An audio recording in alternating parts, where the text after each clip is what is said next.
मित्रांनो, कल्पना करा, यज्ञकुंडात तेजस्वी अग्निज्वाळा उसळत आहेत आणि त्या तेजात बसले आहेत एक ध्यानस्थ ऋषी अंगिरस, म्हणजे अग्नितत्वाचा अर्थ समजवणारा महर्षी.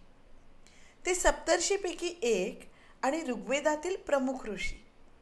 त्यांच्या रचनेतील सूक्तांमधून अग्नीचं, सूर्याचं आणि प्रकाशाचं गूढ उलगडलं.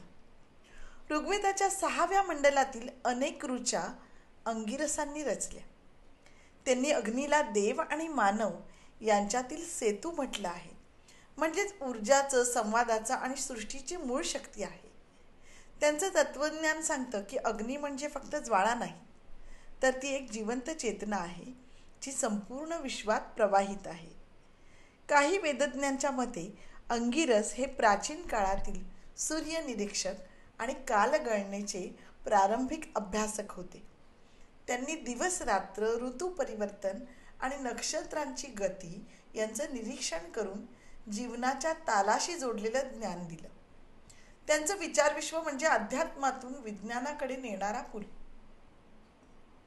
पुराणानुसार अंगिरस हे देवगुरु बृहस्पती यांचे पिता होते, म्हणजे ज्ञान, तर्क आणि अध्यात्म यांची वंश परंपरा त्यांच्याच कुटुंबातून पुढे चालली. अथर्व वेदालाही काही वेळा अंगिरस संहिता म्हटलं जातं, कारण त्या वेदात त्यांच्या विचारांचा आणि ज्ञानाचा स्पष्ट ठसा आहे. अंगिरस ऋषींचा दृष्टिकोन एकदम आगळा वेगळा होता. त्यांनी सांगितलं, अग्नी म्हणजे ऊर्जा आणि ऊर्जा म्हणजे जीवन.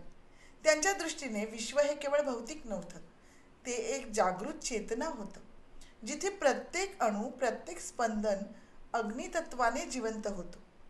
म्हणूनच म्हणतात, अंगिरस हे फक्त ऋषी नव्हते, ते वैदिक युगातील पहिले ऊर्जा वैज्ञानिक होते.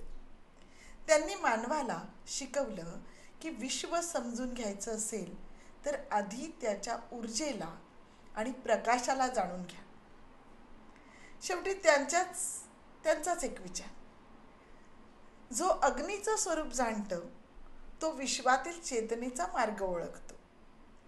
तर मित्रांनो, महर्षी अंगिरस आपल्याला आठवण करून देतात, ज्ञान हे फक्त ग्रंथात नसतं, ते अग्नीत, प्रकाशात आणि आपल्या अंतःकरणात जळत असतं. धन्यवाद.